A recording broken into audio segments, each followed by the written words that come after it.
If you're getting ready to tour a home, here are some red flags to look for. These are things that people don't think about, but are actually very important when you're getting ready to buy a house. I always recommend seeing a house multiple times, especially once you select one that you like.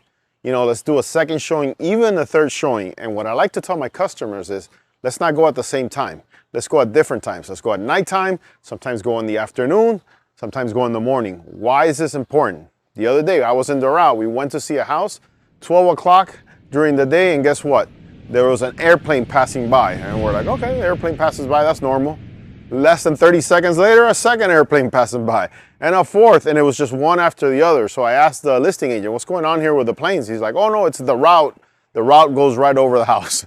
So that right there was one thing that you probably never thought about, and if you would have gone at night, you wouldn't have seen it, because I asked him, how is it at night? He says, no, the route changes at night.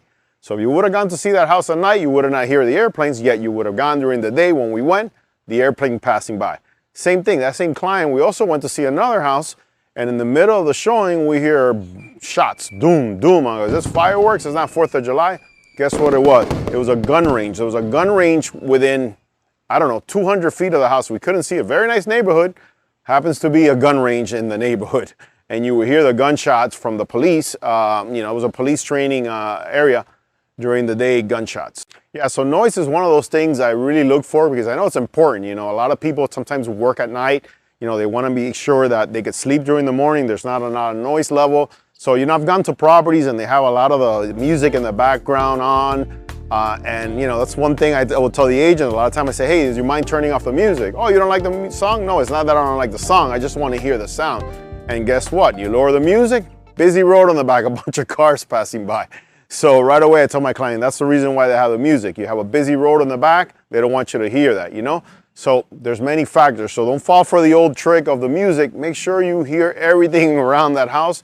Noise level is important. I had one that the lady went and there was a bunch of parrots in the back chipping away, and it was important for her, you know, to sleep. And she's like, oh, can you do something about the parrots? I'm like, yeah, I'm gonna talk to them, tell them to come later. No, I cannot do nothing about the parrots. You know, we're gonna either find another house or, you know, tell your neighbor not to feed them food. So those are all things you have to look for. You know, if noise level is important to you, make sure you get out there and ask questions, and make sure you go and see the house multiple times. You know, I had a customer that we were looking to buy a house in Davie, and they loved the house. It was fully remodeled. You know, he said, let's go back and see it again. When we went back the second time, it had rained all weekend. We go in the backyard and it was a lake, completely flooded backyard. You know, the only thing that was not flooded was like where the pool area. Can you fix it? Yeah, you have to bring in a bunch of dump trucks in the back and try to level that out, and then that water's gonna go to the neighbors, and it's very expensive to do that. So I asked the listing agent, hey, how come they never fixed the flooding issue? Oh, they never got around to do it.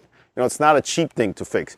That just goes to show you go see a house at different times, and that particular house, you know, it was like their favorite house, and as soon as they saw that flood back there, they completely crossed it out. So flooding is another thing that you don't think about. And if you go see a home now and, you know, the time where there's no rain, there might not be flood. But if you see that house, let's say in the rainy season, it might be on a flood zone. It might not even be on a flood zone yet. Let's say the water in that area, like they don't have good drainage, and that property could get flooded. You know, Hollywood, if you go close to the beach, there's areas there that you always see for sale signs on houses. And a lot of that problem is the flooding. Those months there for the water gets really high.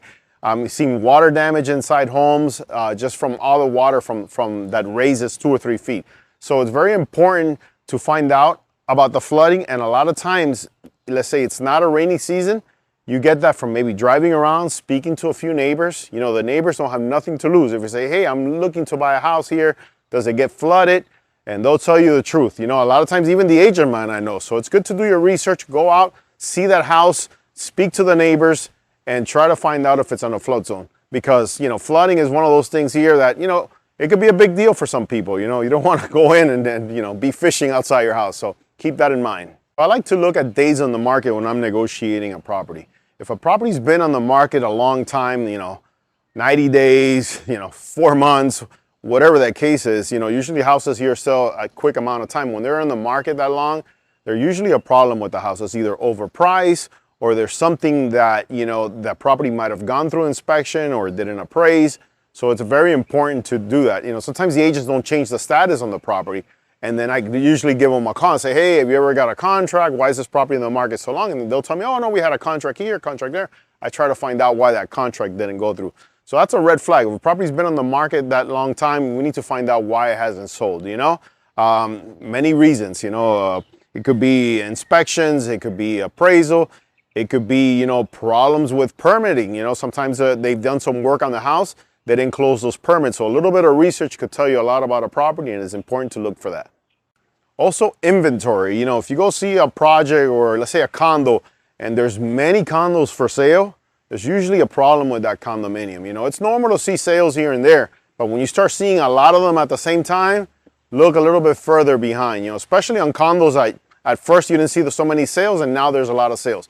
It could be that they couldn't get insurance for the master association. It could be a special assessment that's coming in that's not there yet. So you need to do your due diligence and find out why is there so many properties for sale. That's not a good sign when you see too many listings for sale, especially in the same community. Find out why. So when you're looking for homes, don't be discouraged if you see just a house with one picture. I've seen it both ways. I've gone to a property that they have terrible photos, and then when you get there, the house is actually nice. And then the other way around, they'll put like 1 or 2 photos of the community.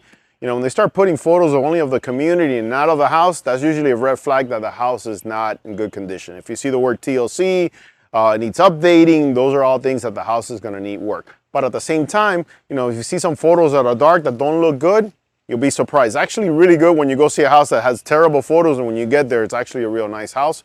You know, the agent didn't do a good job, but that might be a pro because not a lot of people are seeing the house, and you're actually gonna put a bid on it, and you're not gonna have competition. So don't be discouraged on that as well.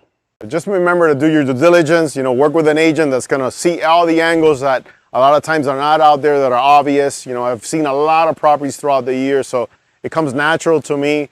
But, you know, take your time, do your due diligence, ask a lot of questions, and don't be afraid to ask a lot of questions, and make sure you see that house multiple times.